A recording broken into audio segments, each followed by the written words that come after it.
கணவன் 19, மனைவி 12.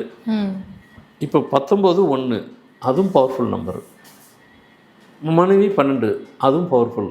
இங்கே யார் சக்தி அதிகம்? கணவனுக்கு சக்தி அதிகமாக, மனைவிக்கு சக்தி அதிகமாக அப்படி பார்த்தா இந்த 2 இடத்துலையும் எந்த நம்பர் வந்துட்டு இதோட மேலோங்கி நிற்கிது அப்படின்னு பார்த்தீங்கன்னாக்கா 19 தான் மேலோங்கி இருக்கு. அது ரொம்ப பவர்ஃபுல்லாகிடும். இங்கே இந்த வீட்டில் வந்துட்டு கணவன் 19 பவர் ஆயிடுச்சு. அப்படியே இந்த 19 இன்னொரு வீட்டுக்கு எடுத்துகிட்டு போகலாம். அங்கே மனைவி 19, கணவன் 17, இல்லை 17 வேண்டாம் 18 வச்சுக்கிடுவோம். கணவன் 18, மனைவி 19. 17 வச்சாலும் தப்பு கிடையாது, சரி 18 வச்சுப்போம். இப்போ எந்த நம்பர் வேலை செய்யுது? அங்கே வந்துட்டு சக்தி அதிகம் வந்து ஆணுக்கு. இந்த இடத்துல வரும், இங்கே பவர் யாருக்கு இருக்குது அப்படின்னு பார்த்தீங்கன்னாக்கா கணவனுக்கு. அங்கே கணவன் 19, மனைவிக்கு 12.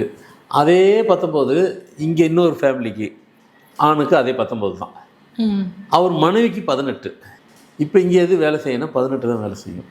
அது எப்படி சார்? அந்த வீட்டில் வந்து 19 வேலை செய்யும், ஆண் வந்து அதிகமாக இருப்பாங்க, நீங்கள் இங்கே 18. இதுதான் நம்பருடைய. இங்கே 19ஓட 18 பவர்ஃபுல் இது இந்த இடத்துல. அது அப்புறம் ஏன்னா புரியுற மாதிரி சொல்லணுன்றதுக்காக தான் நான் ஈஸியாக புரியுறதுக்கு. ஒரு 19 ஒரு ஃபேமிலியில் வந்து அதே ஒரு ஆணுக்கு அதுதான் சக்தி அதிகம். அதே 19 அது வேறு ஒரு ஃபேமிலிக்கு இன்னொரு ஆணுக்கு, அவர் ஒய்ஃபுக்கு 18. எது சக்தி அதிகம்னாக்கா 18 தான். அதேமாரி இன்னொரு ஃபேமிலி, சரி நீங்கள் இது ஒரு நம்பர் சொல்லிட்டீங்க, இன்னொரு ஃபேமிலிக்கு சொல்கிறோம் பாருங்கள். ஒரு நம்பர் அது இங்கே வரும்போது ஒரு இடத்துல வந்துட்டு இன்னொரு இடத்துல சுவிட்ச் ஆஃப் மாறும்போது அதனுடைய பவர் வந்துட்டு இன்க்ரீஸ் ஆகும் இல்லை டிக்ரீஸ் ஆகும், பவர் ரேஸ் ஆகும், பவர் ரெடியூஸ் ஆகும். அப்படி இதுதான் அந்த நம்பருடைய.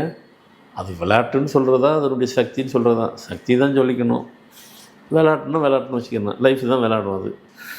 அதே மாதிரி இன்னொரு கணவன் வீட்டில் வந்து இல்லை, இது வெறும் கணவன் மனைவி மட்டும் சொல்கிறோம். ஆனால் கணவன் மனைவி போட்டுட்டு பக்கத்தில் பசங்களுக்கும் போடணும்.